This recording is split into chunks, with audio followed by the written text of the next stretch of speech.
Esselamu Aleyküm bizi izleyenler ve hürmetli hemkarlarım. Bizim kanalımızda Biogener klimasının kondisyonelini başka bir pultu var idi ama bu pult olmadığına göre biz bunun da videosu çekme kararına geldik.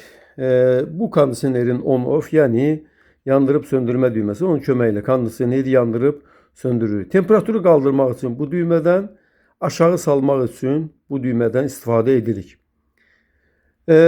Hər bir kondisionerdə rejimləri dəyişmək üçün mod düyməsi olur. Bu həmən mod düyməsidir. Altına mod sözü yazılıb. Burada demək mod düyməsinin vasitəsilə 4 rejimi dəyişə bilirik. Demək soyutma, nəm alma, ventilator, yəni fan və isitmə. Qeyd etmək istəyirik ki, insanların böyük əksəriyyəti adətən kondisionerdən soyutma üçün istifadə edirlər. Bu səbəbdən də biz əvvəlcə soyutma rejimini izah edəcəyik. Bu rejimə keçmək üçün yenidən mod düyməsini basırıq və ekranda qar dənəzi işarəsi göründüyündə klimamız soyutma rejiminə keçmiş olur. Bu rejimdə temperatürü 22-24 dərəcə arasında ayarlayırıq. Qeyd etmək istəyirik ki, 24 dərəcədən yuxarı ayarladıqda klimamız daha az enerji tükətəcəkdir. Amma 22 dərəcədən aşağı ayarlamamız məsləhət deyildir. Çünki bu soyuq dəyməyə səbəb olmaqdadır. Klimanın fan sürətini fan düyməsi vasitəsilə dəyişirik.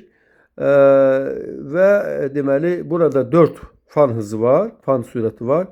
Hər dəfə biz fan basdıqda növbəti deməli sürəti kəsirik. 4 sürət var. Avtomatik sürət, bundan sonra yuxarı sürət, orta sürət və aşağı sürət olaraq dəyişir. Sürət artdıqca kondisionerin soyutma qabiliyyəti də artmaqdadır. Mod düyməsini bir daha basaraq növbəti rejimə keçirik. Orada su damlası işarəsi görünür və bu kondisionerin qurutma modudur, yəni dry modudur. Bu modda sadəcə evdəki nəmin azalmasına xidmət edir kondisioner. Bir daha basırıq. Fan rejiminə keçirik. Gördüyünüz kimi burada temperatur hal-hazırda görünmür. Bu da o deməkdir ki, fan rejimində kondisioner adi bir fan kimi çalışacaq və heç bir soyutma hadisəsi baş verməyəcəkdir. Bir daha basdıqda ekranda günəş simvolu görkənir və bu isitmə rejimidir. İsitmə rejimində temperaturu biz 26 dərəcənin üzərində tuturuq. Əgər çox da isti sevmiriksə, bir qədər sərin olmasını istəyirsə, o zaman 25-26 dərəcəyə ayarlaya bilərik və qeyd edək ki, 26 dərəcəyə, 25 dərəcə ayarlayanda elektrik enerjisini bir qədər az yiyəcəkdir. Bu rejimdə fanın sürətini avto sürətə ayarlamamız məsləhət görülür. Çünki bu halda kondisionerin ventilatorunun sürəti mikroprosesor tərəfindən idarə ediləcək. Əlbəttə, bu rejimə keçmək üçün fan düyməsini bir neçə dəfə basırıq və burada bir A hərfi göründüyündə fanın avto rejiminə keçmiş oluruq. Buradan biz başqa videolarımızda da bildirmişik. Burada da qeyd eləyək ki, bir kondisionerin isitmə rejimində nominal gücə çatması üçün, yəni yaxşı isitməsi üçün ən azı 20, ən çoxu isə bəzi vaxt hətta 1 saat belə lazım ola bilər. Bu səbəbdən də isitmə modunda bir qədər səbirli olmamız lazım gəlir. Eyni zamanda isitmə rejimində biz kondisionerin pultundan on-off düyməsini basan kimi isti gəlməməkdədir. İsti yalnız 5-10 dəqiqədən sonra yavaş-yavaş gələcəkdir. Bu səbəbdən yenə də sizə səbirli olmanızı tövsiyə edirik. İndi mod düyməsini bir daha basıb soyutma rejiminə qaydırıq və burada müxtəlif düymələr var. Məsələn, deyək ki, burada belə bir maraqlı düymə var, sleep düyməsi. Sleep düyməsinə basdıqda yuxu rejiminə keçmiş oluruq. Bu düymə basılanda burada bir ay və 4 dənə ulduz görkənir və ventilator sürətinin ən aşağı sürətə keçdiyini görürük. Bu rejimdə kondisioner 2 saatdan sonra temperaturu 23 dərəcəyə, bir neçə saat keçdikdən sonra 24 dərəcəyə qaldıracaqdır. Dolayısıyla soyuq dəymə kimi bir problemimiz inşallah olmayacaqdır. Bu rejimdən çıxmaq üçün sleep düyməsini yenidən basırıq. Bəzi vaxt elə olur ki, hava həddindən artıq isti olur və biz kondisionerin tez bir zamanda evimizi soyutmasını istəyirik. Belə olduqda burada bir super düyməsi var. Super düyməsinə basılır və biz gördüyümüz kimi burada temperatur itir. Temperatur dərhal 16 dərəcəyə ayarlanır və burada bu işarə görkənir. Bu rejimdə kondisioner 15 dəqiqə işlədikdən sonra əvvəlki rejiminə qayıtmış olur. Burada demək daha hansı düymələr var? Swing düyməsinin yardımı ilə biz demək jalüzləri aşağı yuxarı hərəkət elətdirə bilirik. İstədiyimiz bir istiqamətdə də dayandıra bilirik. Dimmer işarəsi kondisionerlərin üzərində olan işığı yandırıb söndürmək üçündür. Bəs ora işıq niyə qoyulub? Bəzi vaxtda bu işıq lazım ola bilir bizə.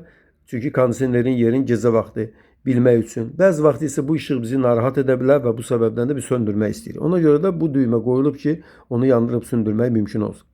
Eiffel rejimi kondisionerin pult vasitəsilə temperaturu ölçməsi üçün. İndi hal-hazırda pult bayaqdan bu video çəkilərkən əlimdə olduğuna görə təbii ki qızıb və biz bu düyməni basanda burada bir insan silüeti görkəndi və gördük ki temperatur 28-ə qalxdı. Bu nə deməkdir? Mənim əlim pultu 28 dərəcəyə qədər qızdırmışdı. Bu rejimdən çıxma, yəni bu rejimdə temperatur pult vasitəsilə ölçülür. Amma bir şərtlə ki, pultla kondisionerin arasında olan məsafə 7 metrdən artıq olmamalı. Yenidən Eiffel düyməsini basıb oradan çıxırıq. Biz bilirik ki, kondisionerlərin böyük əksəriyyətində avto rejim olur. Və o mod düyməsi ilə dəyişdirilir. Amma burada bu mod düyməsi yox, smart, yəni ağıllı düymə ilə edilir. Bu düymə basıldıqda göründüyü kimi burada temperatur itir və üskünc bir işarə gəlir. Bu deməli kondisionerin ağıllı rejimidir. Bu nə deməkdir? Yəni bu temperaturda kondisioner evdə olan temperaturu daimi 24 dərəcə civarında saxlamağa çalışır. Əgər temperatur 24 dərəcədən aşağı düşəcəksə, kondisioner isitmə rejimində, yuxarı qalxacaqsa soyutma rejimində işləyəcək. Biz demək bu rejimdən çıxmaq üçün yenidən mod düyməsini basmamız lazım gəlir. Burada daha bir neçə düymə var.